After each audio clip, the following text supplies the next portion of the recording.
Good morning, everybody. It's Jeff Goldberg for the Sales Pro Network. It's another Friday here. I was going to say here on Long Island, but I guess it's Friday everywhere in America. It's 10 a.m. here on Long Island, and that means we're going live in the Sales Pro Network. As you know, I'm a sales coach and trainer. I work with both individuals and organizations to help them increase their sales, and I put together the Sales Pro Network to elevate the profession of sales. It's a place where you can come to get coaching and advice from myself and a lot of my competitors who are here, to share your successes and failures, to learn, earn, and grow. And every Friday at 10, we do either an interview or a training to do something that will add value to the profession of sales, and today is no exception. Today, we have a member of the Sales Pro Network who is not a professional trainer or LinkedIn expert, but he is a very cool guy, as you're going to see in a minute. And it's my pleasure to introduce you to my Facebook friend, Ronny Schnell. Good morning, Ronny. Good morning, Jeff, and thank you for, I just learned how to say the word LinkedIn. So, Ronny, before we get into what you're actually doing, we're going to talk about side hustle today. Could you just tell people a little bit about yourself, who you are, what brought you up to now, what do you do for a living regularly, and we'll go from there. Oh, that's a lot. I have 59 more minutes to fill, so take your time. Awesome.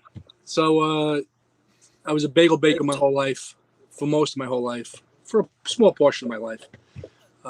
And now I was able to get my foot in the door in the building workers union, and I started as a doorman, and now I'm an extremely highly paid person who collects garbage and mops floors. I'm a building porter. Very unfulfilling, which, you know, unless you're a rock star or a baseball player, I think most of us are semi-unfulfilled. So that's what I do. Got it.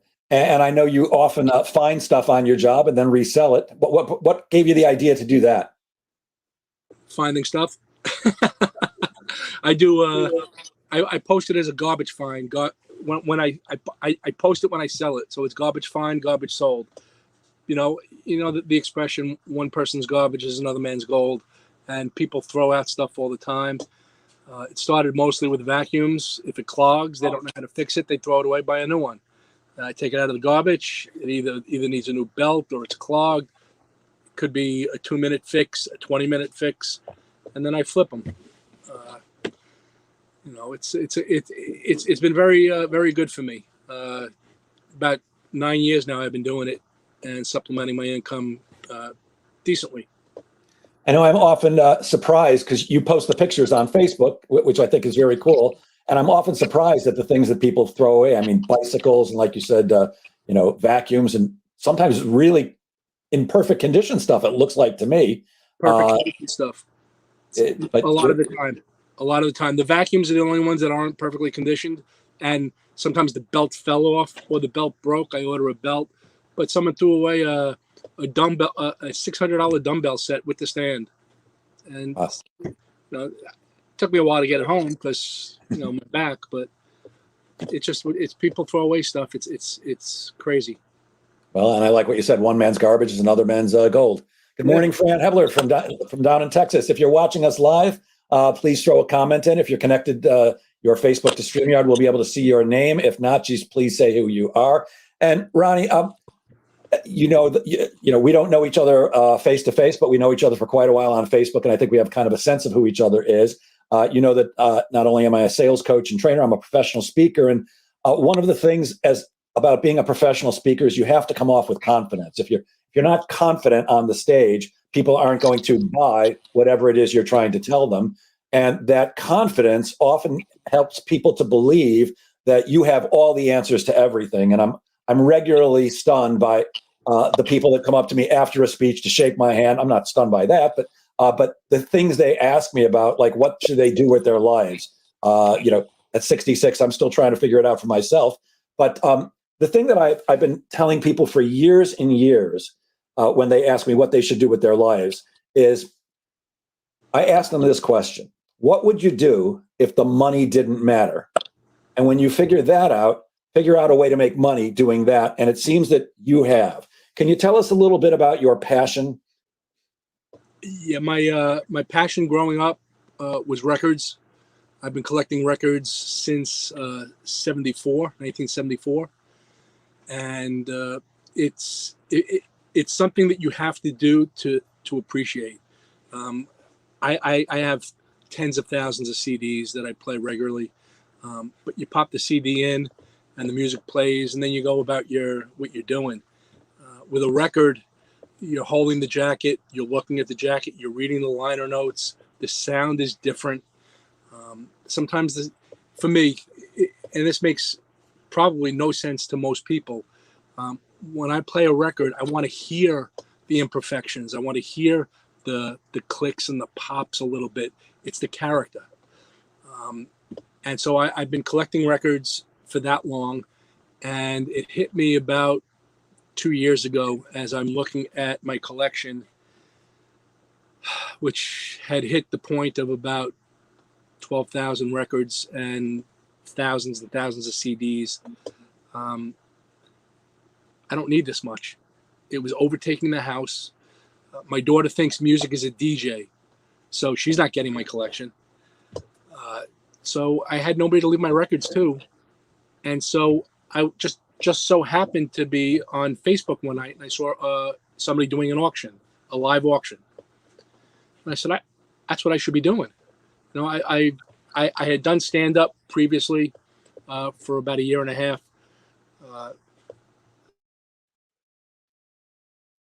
We lost Ronnie. And There you are. it was is either my solar, my car warranty, or the sprinkler guy that I've been waiting 5 weeks to call, but it doesn't matter. So I contacted the person doing the auction page, and I asked, can I do it? And we talked for a while. He let me go, and I was doing it weekly for 2 years. Now I'm doing it every other week because I'm still selling every day. Even on the weeks off, I'm not selling. I just loaded 20 boxes in my car to take to the post office after here, and I've been off all week. But you need also some downtime, some family time, and especially in the summer, I need to spend more time with my wife. My wife just started a new job after almost 30 years at her place of employment, and she now has Friday, Saturday, Sunday off, which coincides with my Friday and Saturday off. And so we need to spend more time together, quality time, not just time. So that's what I'm doing. I'm doing it every other week. But again, I'm selling stuff every day, and it's going well. And hadn't you gotten to the point? I'm not 100% sure. Here. I'm not sure whether you were joking about it or not, but it seemed like you had got. Whoa. My volume Technical is difficulties, folks. Good morning to Don Levine from Westbury, our LI executive recruiter. You good, Ronnie? The camera fucked me up. Sorry for that. Oh, we see you, pal. We see you and hear you. Can I close out and come back in? Sure, I'll just tap dance for a while. Is that Go a ahead. yes? Because I can't hear you. Okay. Well, while I'm tap dancing, while Ronnie comes back in, if you have any questions, please type them into the comments. I will go over something while we're waiting for Ronnie that I get asked about constantly, and it seems like I talk about it 75 times a day, and I know I've talked about it here, but good morning, Larry Weiss. Good to see you, the phone guy. Looks like Ronnie's coming back in, but it's the thing that most affects salespeople's success, as far as I'm concerned. It's that lack of a next step. You always want to make sure you're always moving the sale forward and getting a next step, so that you're not wasting your time chasing people. And now that Ronnie's back, we're going to get back to the question I was asking him. Ronnie, I don't know how much of it was joking or not online in your post, but it seemed that you had gotten to the point where there were so many records in the house where the wife was getting ready to either throw out the records or throw you out. Were you getting a lot of crap from your wife because of that? 100%, because it's taken over my basement. And so and because of that, when I started selling, I'm a little disorganized, and because of that, it definitely affects my sales. I do very well every week, but people can ask me, do you have this album? I know every album I have up here. It could take me a month to find it in the basement. And that I know is bad business. So I'm in the process for the last year of organizing the basement and getting everything a little more organized, and I'm getting there. But it does get out of control. I bought a collection a year ago at a storage unit that I didn't need, and I knew she'd kill me if I brought it home. So I went to the front desk and I got a storage unit and just moved it a couple of doors over. So now I have a storage unit I don't need that I pay for every month. So, so you're working a full-time job. You've got a family that you want to be with. You've got a side gig, and you're trying to organize this whole thing. Are you doing that all yourself, or are you using an assistant of any type? My wife wants me to use an assistant. I do it all myself. That's how I've always been. I don't trust anybody to do things down here the way I would want it done. And again, I need to hold the records and see what it is and where it goes, and that's just it, really. You know, I'm afraid if I hire somebody, you know, they're gonna file Jethro Tull under T when it should go under J, and stuff like that. Stupid stuff. I like to control my lack of destiny. It seems down here. I get it. So I don't know who it is, but the Facebook user said, yes, he needs help. You need some help. I do need help. I'll share a concept. But I won't allow it. I'll share a concept with you, Ronnie, that may be useful. When I bought my first house in Rockville Center, where my children and money still live, I was standing out in front of the house with my then wife, where she still lives. And we're looking at the house and we're all excited. And I looked across the street and saw a neighbor there. Oh, the Facebook user says, I'm his wife. That's your wife commenting, saying you need help. Yeah, Jeannie, right? Jeannie, I brilliantly invited her in. So, well, welcome, Jeannie, and good to see you. It sounds like he does need some help. But here's what happened. I'm standing and looking at what's about to be my new house, and I see a neighbor across the street, and I walked over to introduce myself. Hi, I'm Jeff Goldberg, and I just bought the house across the street. And we're chatting about the neighborhood and all that stuff. And I turned to him and I said, I know this might sound like a stupid question, but this is the first house I've ever bought in my life. Where do you go to buy a lawnmower? I didn't even know where to do that. And he looked at me like, not like I had two heads, but like I had five heads. He said, why would you want a lawnmower? I said, well, you're staring at my front lawn and you may not know it, but there's a backyard behind it. I need to cut my grass. He goes, Jeff, I'm going to assume that you're buying a house in Rockville Center, so you make a decent amount of money. And being a Jew, I said, I do all right. And he said, well, whatever you make an hour, think about this. For $20 a week, you can hire 4 guys who will show up and in 10 minutes do the entire thing way better than you. Isn't your time worth more than $20 an hour? And it's worth substantially more. So you might want to take a look at, is it worth your time to do it yourself, to hang on to that control? Or are you better off hiring some kid who will come in for $10 an hour? And if you tell him or her, hey, Jethro Tull goes under the J's, not the T's, you idiot, or it could go under the A's for Anderson, I'm not sure. But whatever system you want, it might get you organized so that you can do things quicker and make some more money. But this is not a coaching session, so let's get on to more questions for Ronnie. How long did it take until you realized that this side gig of yours was actually going to be a success? Because you've shared with me some numbers that are pretty staggering. You did really, really well your first year, didn't you? First show. I'm a natural. Like I said, I did stand up for a year and a half. And when I did stand up, every time I had a show, the 10 hours leading up to the show, I only survived by Xanax and tequila, because it gets very nerve-wracking. Now I do this, and I still need Xanax and tequila to do a show with just me in the room and allegedly 40 to 100 people watching. And so the first show, I knew it was a success. I do very well. For me, it helps. When I started it 2 years ago, there were maybe 4 or 5 people doing it. And now there are 9 shows a night, 7 nights a week. So I equate it to, we're in New York. I'll equate it to New York bagels and pizza, which there is no finer bagels and pizza in the world. It's a fact. It's not a debatable.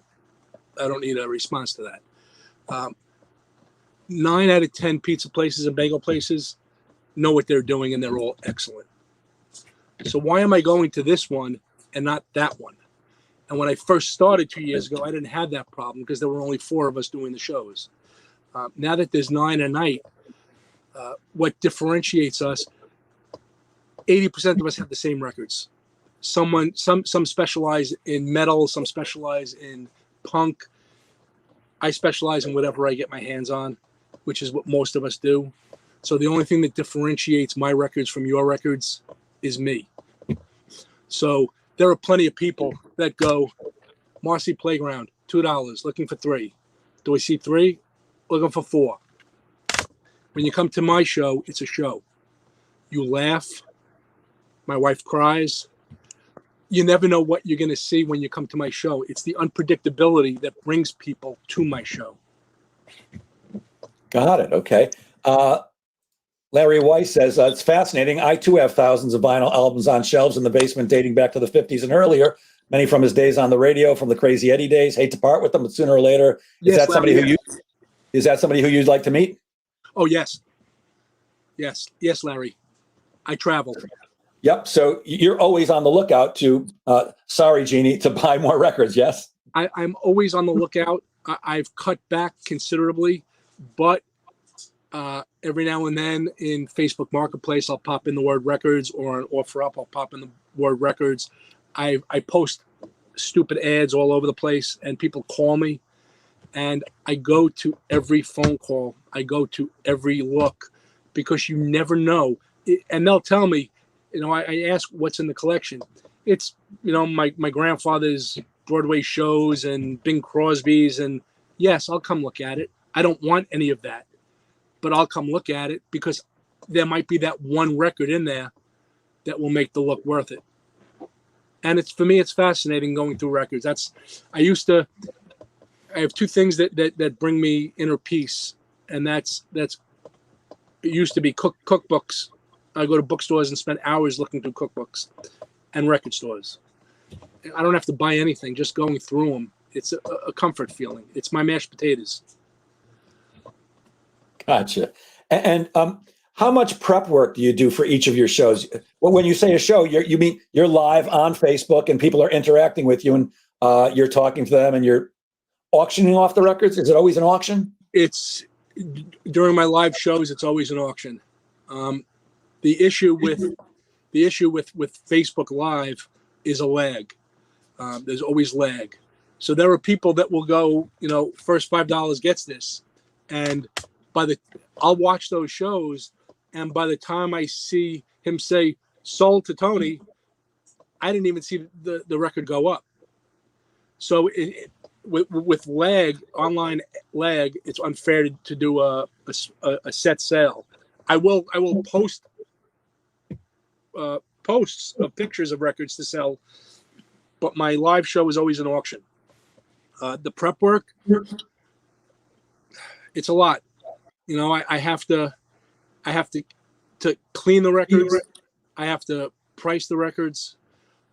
And for those of you that don't know, which is probably most of you, in a record, the identifying label is in the dead wax. It's on the record itself, around the rim. Could be 5 letters and numbers, could be 50 letters and numbers. And there are apps that you input them into, and then that will either tell you exactly which record you have or narrow it down to 7 copies of that record you have. And so if it narrows it down, it's the difference between Velvet Underground. All right. This one is anywhere from a $15 record to a $1,500 record. Depends which version you have. There was some legal issues on this, and it had to be, there's a censored version, a non-censored version. There's a printed banana peel. This one peels off. This is worth more. So you have to know all of that. Otherwise, you leave a lot of money on the table. And I leave money on the table often. I don't like to leave a lot of money on the table. Also, it's an auction. And a lot of the stuff we sell, people can get at the record store or on Amazon or at Walmart.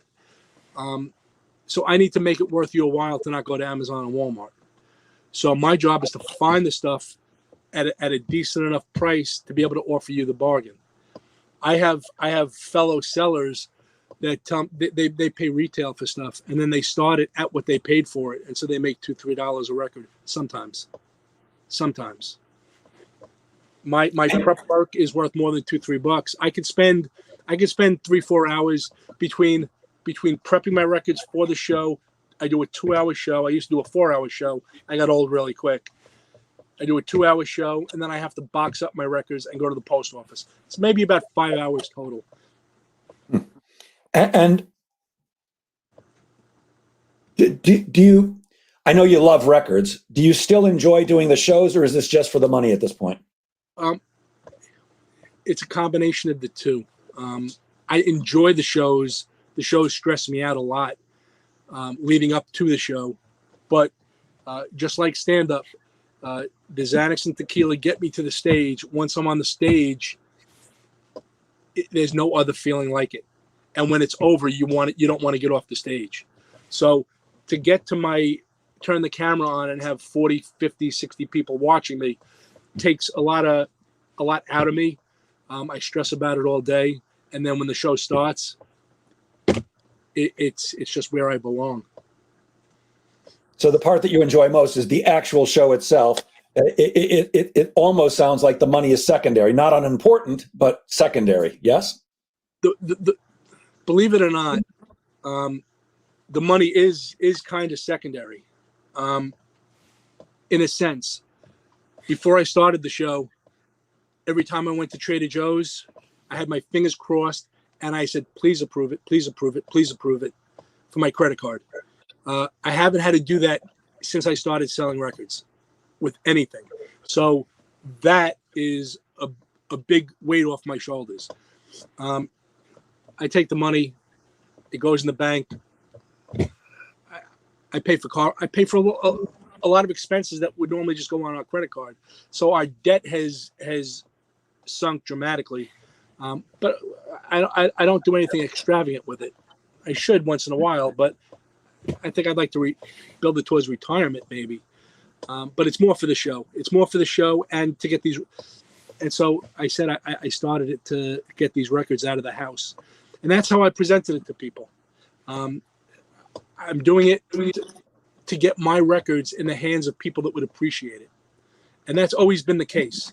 Making money is important, but it's a bonus to me. And it sounds like bullshit. I know that. But for me, it's important to get my records into the hands of people that will appreciate it. And I've been doing that. And my customer retention rate, I just used a business sales phrase.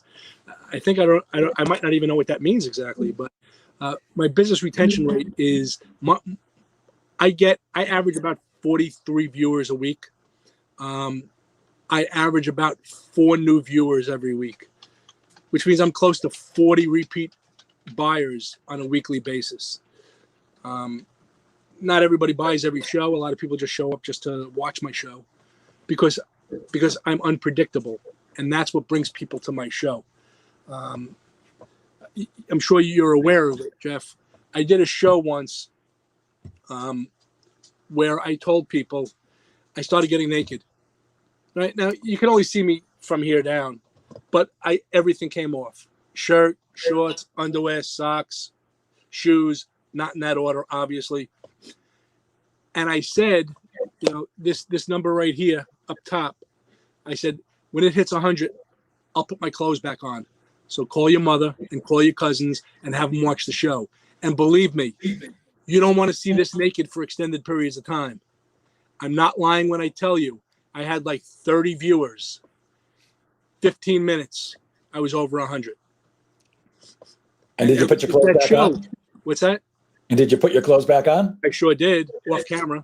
I couldn't stand up and put it on. This body isn't that flexible. And because this is, my basement is like an adult twister board. That's how I walk around in this basement. And so I had to step off camera to get dressed. And that's why people show up, because they don't know what I'm going to do next.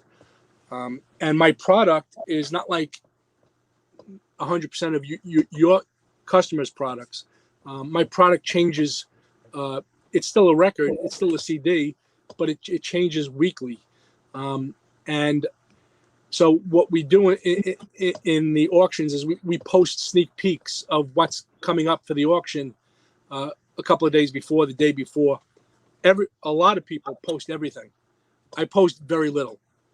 I don't want you to look at my sneak peek and go, nah, I'll check out one of the other 9 shows.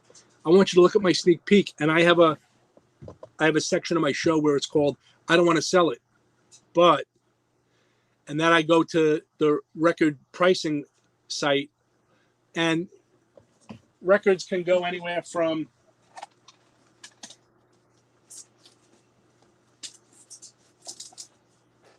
this is an original Alice in Chains. The album's called Tripod because the dog has 3 legs. And it has a hype sticker, which adds value to it. I don't want to sell this, but on the record pricing site, it's available from $90 to $600.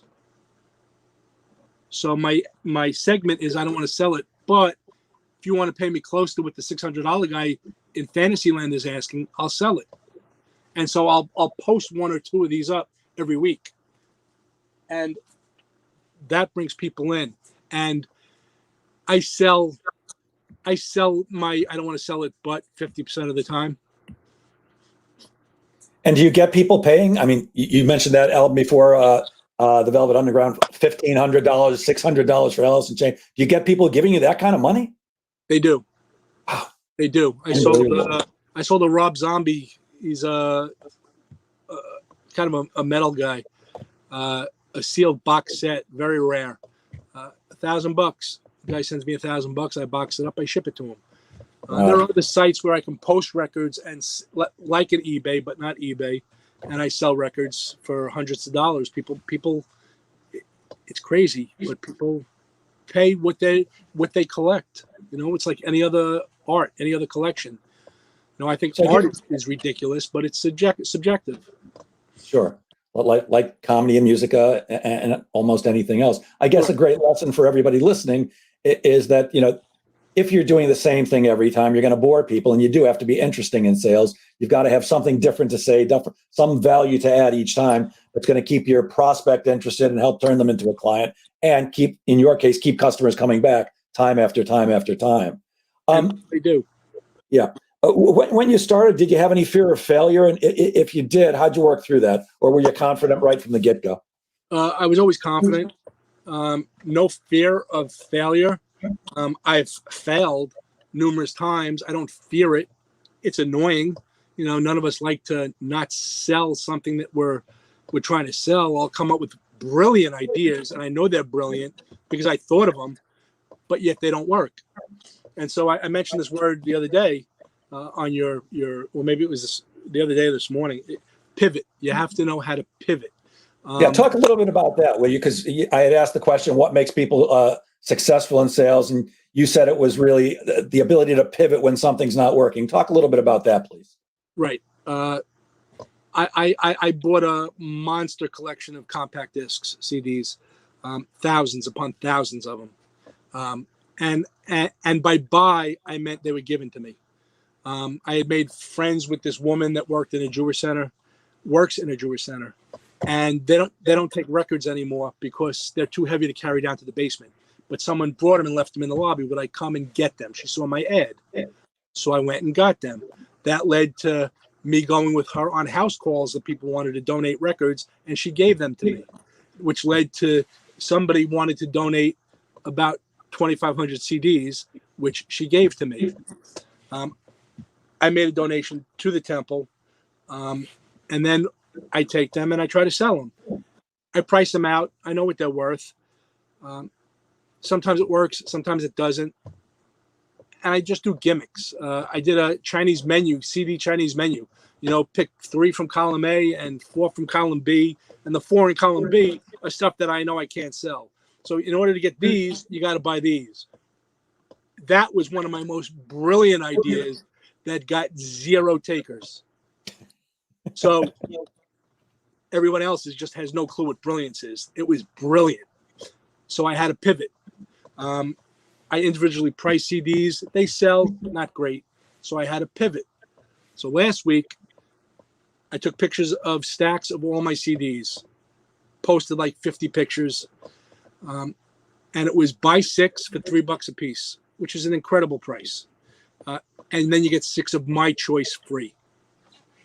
And I sold 300 CDs last week and gave away 300 CDs last week. So I gave away 300 CDs that I paid nothing for, that I couldn't sell.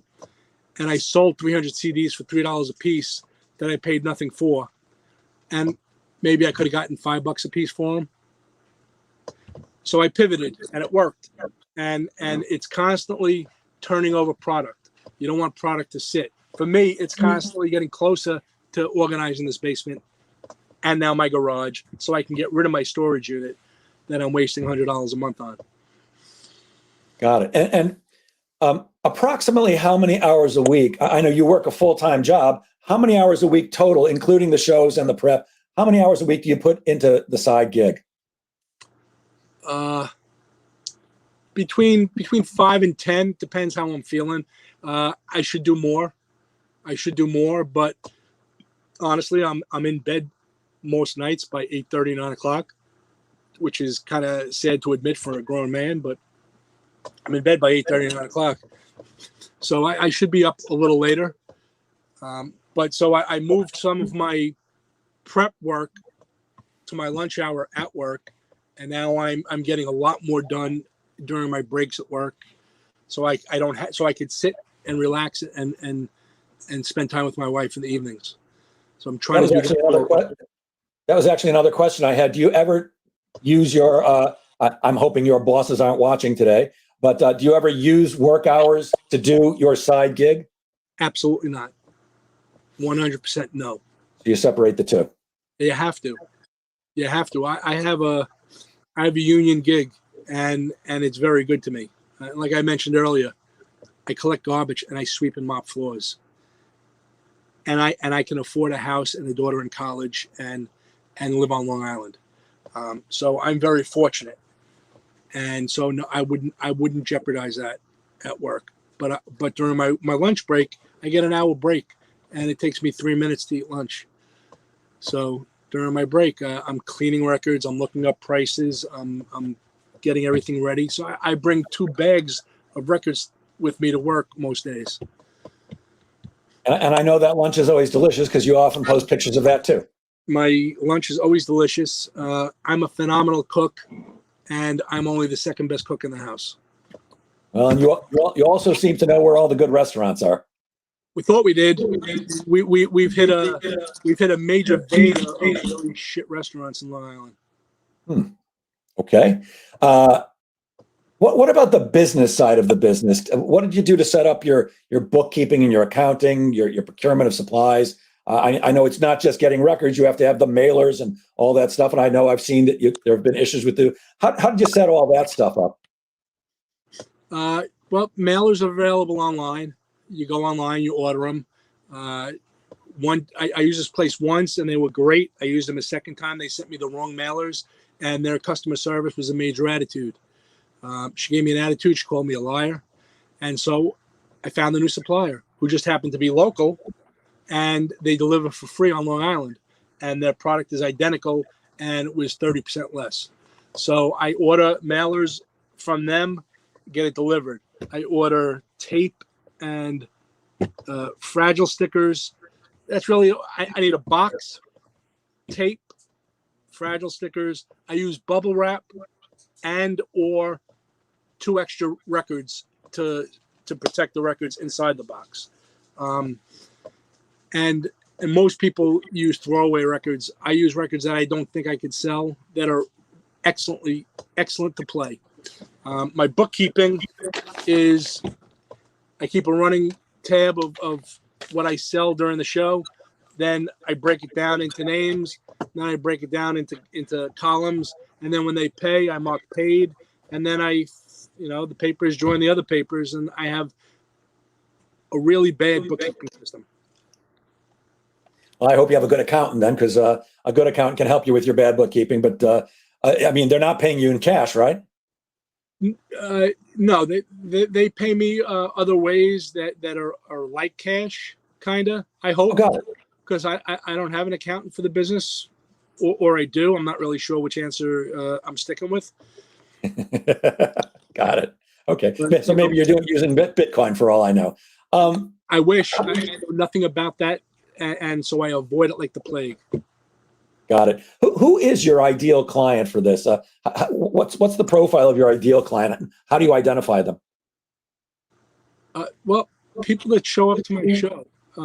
There are dozens of record sites on Facebook, and that's where 90% of my attention is spent. And I go to these sites and I look to see what people are doing, and I look to see who's doing it. And I might send a request to people that aren't on my friends list that are in other record sites, send them a friend request to become my friend on Facebook. Some people call it poaching, which is, I think, unethical in a sense. I call it seeing somebody who's interested in the same thing I'm interested in, and I want to be friends with you. That's all. So that's how I acquire people. And then I'm kind of fairly well known throughout the vinyl record Facebook industry. I think I'm fairly well known as one of the good guys. I try not to get involved in it. It's a very cutthroat atmosphere. Everyone, now that it's went to 9 shows a night, everybody's worried that they need to get the people to their shows. And there are shows that have 4 people on that throughout a 3-hour show. You can't make money with 4 people. I average about 43 people a show. I average about 25 buyers a show. So that means that I have almost 20 people every show that are just there for the show. Maybe they want to buy something. Sometimes the bidding gets out of control. And that's, for me, that's the beauty of the auction over straight selling. If I put a record up for $25, someone will say, I'll give you 25, sold. But if I put a record up for $8 to start, last week I sold a very desirable record. And it was so desirable that my opening bid was $125, which was a great deal at $125. Someone said $130, someone said $150, and I have a customer who doesn't like to play games. He's got money, apparently, and when he sees something that he wants, he grabs it. So the bidding went from $125 to $130 to $150. He said $250, and everybody else went out. Wow. I like those customers. Got it. Do you ever collaborate with other sellers? You do a show together, or is it so cutthroat that you guys don't want to talk to each other? No, well, I'm on a page with 8 other sellers. We're a team. I've built the team concept into the head that's who we are. We're a team. So when somebody else is doing a show, the other members that don't have a show will be there for the first 10 minutes and tag people that are members of the page. And so that's why almost all our shows have a very good turnout. That's the team concept. I was an athlete growing up, despite how I look now. And being part of a team is very, very important to me. It's fun. And it's very fulfilling to be part of a team. So I try to instill that in everybody that shows up. And some people can show up every show and tag. And some people can only... I pushed the guy that runs the page. I said, just make this one rule. I said, if you're going to sell on the page, you have to show up once a week to tag. Because not everyone's available at 8 o'clock to tag. I get it. People have kids, lives, work, whatever. Make 10 minutes out of your day once a week, and that's helped the team concept. So where I sell on our page is not competitive because only one of us can go a night. On occasion, we'll do like this, a split screen, just because it's fun, because it's different. You'll sell a record, I'll sell a record, back and forth. The banter is there instead of just me talking to nobody. except comments. I see comments and I respond to comments. Always respond personally. Always say people's names. I know firsthand when I used to go to Big Daddy's in Massapequa 28 years ago in a Cajun restaurant, and Loretta, the owner, knew me and Jeannie by name. It makes you feel important. And when you feel important, you tend to want to be there. So you always say people's names and you know something about them.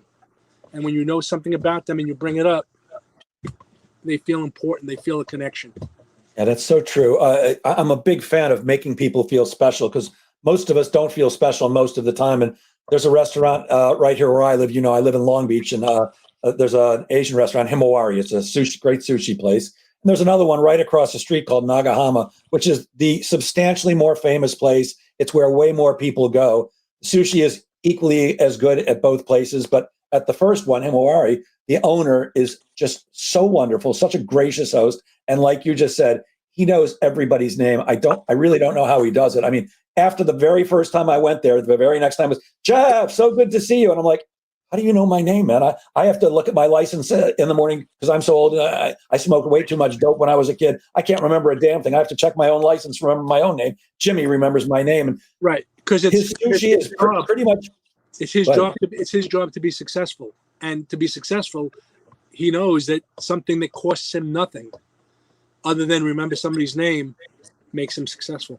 And it does make me feel really good. And the sushi's pretty much equivalent. I'd rather go deal with the guy instead of the people across the street who are like, you done, get out. I'd rather deal with the guy who welcomes me there, makes me look good when I bring friends and guests. And I feel like he actually appreciates my patronage. Larry Kerr says, very well done. Best wishes. Feeling important is excellent. Is this something you could turn into a full-time gig and quit your day job? And is that something you'd want to do? I don't know. And because I don't know, because like I mentioned, I'm in a union. I make a decent salary. I have an extremely generous health insurance that costs me, we're a very rare union, it costs me $0 out of pocket. Wow. So for me to do this full time and replace that, I could probably come pretty close to replacing what I make at my full-time job. I'd rather do a job I don't like for the next 5 years and double my pay by doing this for the next 5 years. It's kind of like if you won the $1,000 a week for life lottery, do you quit your job? $1,000 a week for life? Not if you live on Long Island. Right, but I want to make my life better. Winning $1,000 a week for life just replaces what I'm making. I don't want to replace what I'm making. I mean, I would like to. If I could stay home and make what I'm making, I guess that would be good. But I'm always looking 10 years down the road. No, plus you'd also have to be replacing that benefits package. Correct, which is a lot. Substantial. Yep. Now you use humor a lot, and you are a very funny guy. You know that. I'm an extremely sarcastic ass that happens to be funny.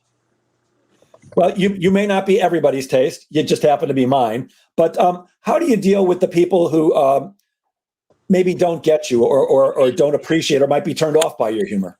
Which happens. 2 Halloweens ago, I went as a bear. Right now, it's not the bear you think it is. It was a leather biker hat and leather vest with chains, which I didn't know what a bear was until I have sleep apnea. And so I joined the sleep apnea page. It was CPAP Bears. It was the only CPAP page I could find. Just so happened that every member on that page is a slightly overweight, extremely hairy, homosexual male. Yeah. I'm fine with that. But I found out that that's what a bear is. So 2 Halloweens ago, I opened up my show as a bear. Killed it. Millions of people loved it. And I'm not just saying that because I don't exaggerate. It was millions, give or take. As long as you say give or take, you're covered. One guy said, "How dare you? This is disgusting." So So how do you deal with that? Do you say, "Hey, screw you. You're just not my customer. You're not my cup of tea, and feel free to turn out," or do you actually no, interact? you just say sorry. Stick around, don't stick around. You know, with the last, with the last president, you're gonna, if I don't speak politics at all on Facebook. I don't speak my opinion much at all on Facebook. I did, but now I have a business, and so you can't. We've all seen it happen in the papers, on the news, where businesses spew their opinions and they lose business. So I'm not looking to do that. I did it half-heartedly once, and I upset a cousin of a very good customer of mine. Customer's still a customer of mine. But this guy said, "How dare you? I'll never do business again." All right. Sorry you feel that way. It's everything I do is to protect my business online. So I have to be this person online that I might not be outside. It's me mostly on the show. It's me. But my posts have changed drastically. It took me a while to join Facebook, but when I did, I came from the belief, if I'm not pissing somebody off, I'm not using Facebook right. And now That's pretty easy to do, Ronnie. It's very easy to do. But now I know that if I piss somebody off, then I'm possibly ruining my business. And so I can't do that. Yeah, I always say that, you don't need everybody. You just need enough people. You don't have to make everybody happy, but it's not smart to piss people off if you don't have to. And I know I've seen occasionally people will respond to some of your posts where I'm like, I don't understand why you're having this response. Like you famously, I've washed my eyes out with bleach way more than once after seeing you in your Speedo, like in your Mark Spitz outfit. Personally, I laugh hysterically every time. First of all, because you present a funny image and you're trying to, and I so admire your balls that you kind of have I don't give an F attitude. It's like, this is me. You like me, great. You don't like me, that's okay too. Right. So I think that's important. For a while, I was incredibly vocal on Facebook about politics, and my coach finally got me to stop. But my argument to her was, she said, "You're losing half your potential audience." And I said, "I understand, but I'm very passionate about this, and I don't need it. I only need the 50% of America that agrees with me." I think I was being pigheaded. I think it was 52%, but whatever the percentage was, it was the majority. My feeling was that I only need enough of those people to like me, but it's not smart to piss people off on purpose. And I eventually did stop. And is there a better feeling than to make money off of the 48%? Well, I'll tell you this: there are very few feelings in this world, in my opinion, that are as good as closing business, no matter who it's coming from. And I guess you could certainly make a point that if the people who wouldn't really like you if they knew who you were are giving you money, yes, that probably feels a little bit better. 100%. 100%. And honestly, I'm not losing. I haven't lost any true friendships over politics at all. I have some friends that you just, you don't have to have a belief one way and not the other way. It's just you look at what they post and it's like, oh my God, do you not know how everybody has to see it that way? But I don't say anything because they're my friends. And so I try not to embarrass my friends, but the me not give a shit attitude is because, in my opinion, the best comedy is self-depreciating comedy. All right. 90% of my stand-up is putting me down. So if I'm putting me down, you can't take offense to that. No matter what I'm doing. If I'm wearing a Speedo in the Mark Spitz outfit, I'm not stupid. I know what I look like. I shouldn't be walking around like that. But you do it for the laugh because I'm the center of attention. It's because it's what I do. And if you don't want to do it, that's cool. But to take offense to it. So the guy that took offense to me being a bear, I had never seen him before on any of my shows, but my reputation brought him to the show, and the reality chased him away, and that's fine. I'm okay with that. I had one guy.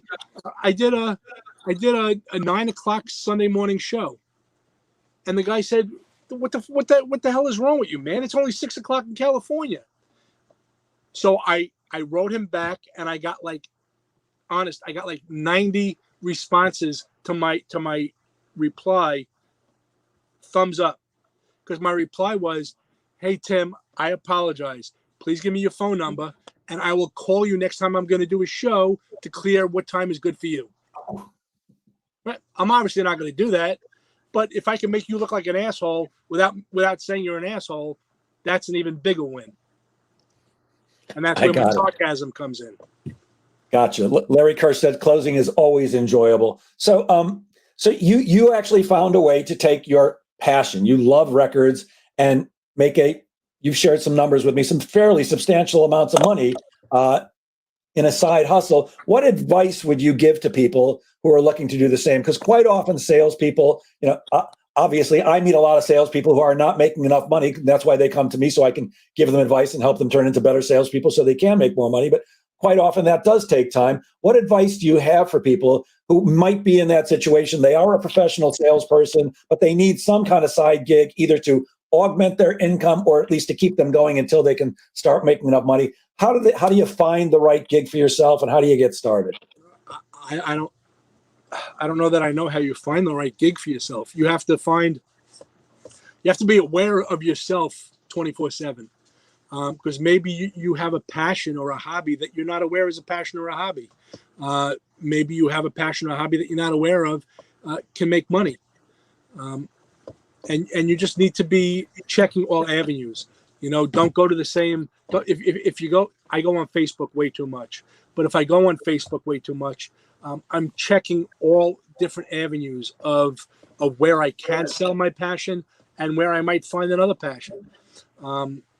And pivot, always pivot. All right. My passion is records. I saw an opportunity to make money from the records.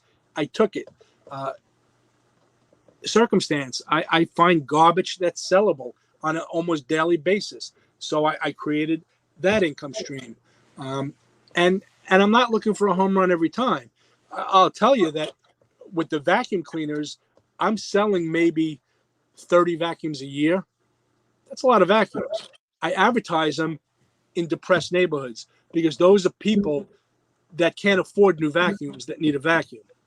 And I guarantee my customer service is impeccable.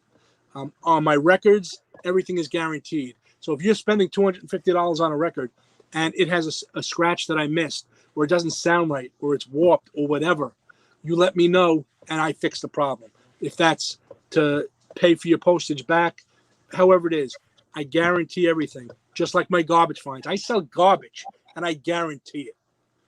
Right? Because I'm not comfortable taking money from people if I'm not looking to scam anybody. And so my ratings on Facebook Marketplace are excellent because I take pride in what I do. So again, figure out what you're passionate about. If you like fixing things, go find stuff to fix and sell it. If you read a lot, books now are a huge market for some reason. Everything is sellable. Everybody has to have a hobby.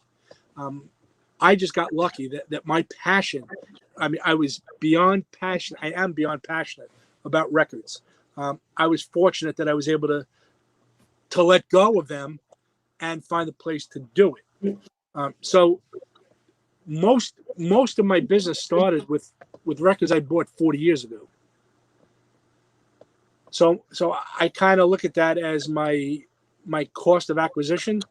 Is that another business phrase I have never used before? Is close to zero because I paid for it 40 years ago. But I'm getting market value now for them. I buy collections, and I'm not looking to rip anybody off, but I buy collections where sometimes I pay $7 a record and I sell it for 10, and then I buy collections where I pay 15 cents a record and I sell it for 30. You have to be well versed in what you're doing, know the field, know the market, I'm always looking at other people's pages to see what records are going for. I'm always looking at Marketplace to see what other vacuums are going for and what other stuff. So when I find stuff, I know what I got. I just started yesterday. I didn't know about it. I'm watching a TikTok video, and some guy sold an old remote control for $250. I said, "Are you kidding me?" So I looked on eBay, and they're selling for $80, $100, $250. I work in an office complex with 5 buildings that have 5 electronic recycle boxes. Yesterday, I hit every one, and I got 9 remote controls. And now I'll try to sell them. They cost me nothing.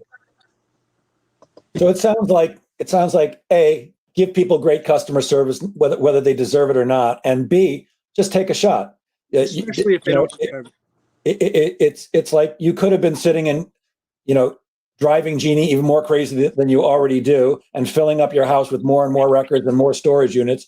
But you took a shot and said, "Hey, let me give this a chance," and you've turned it into a highly profitable business. I love that. By the way, Larry Weiss says he has, and that's the gentleman who said he has a big collection from the 1950s earlier. He says, "I have clients whose political views are diametrically opposed to mine. We argue on Facebook. Then we get on the phone and argue for another half an hour. Then they buy something and we remain friends. I don't think we should ever be afraid of talking politics.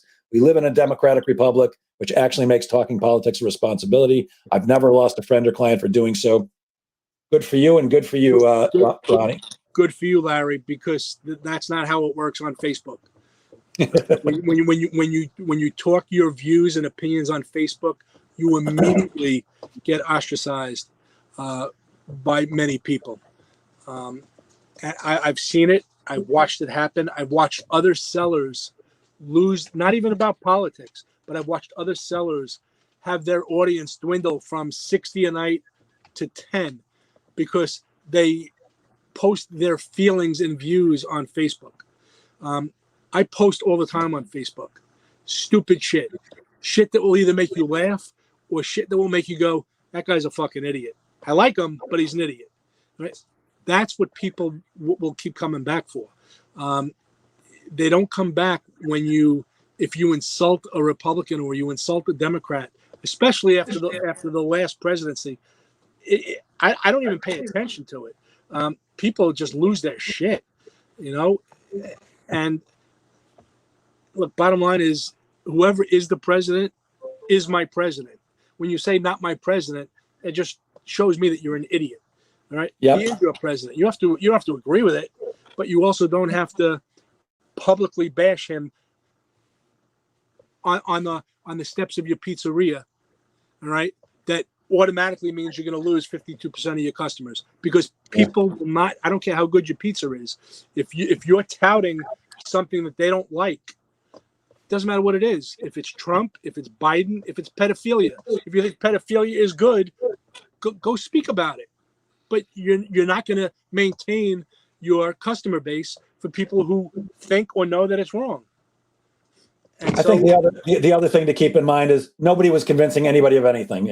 As articulate as I might be, and I'm pretty articulate, I didn't change anybody's mind, and nobody was changing my mind. So 100%. I think we should stick to business, stick to selling, and keep doing what we're doing, and leave the politics out of business at least. Ronnie, I can't tell you how much I appreciate you taking an hour out of your day while you're on a day off to chat with us. I love it.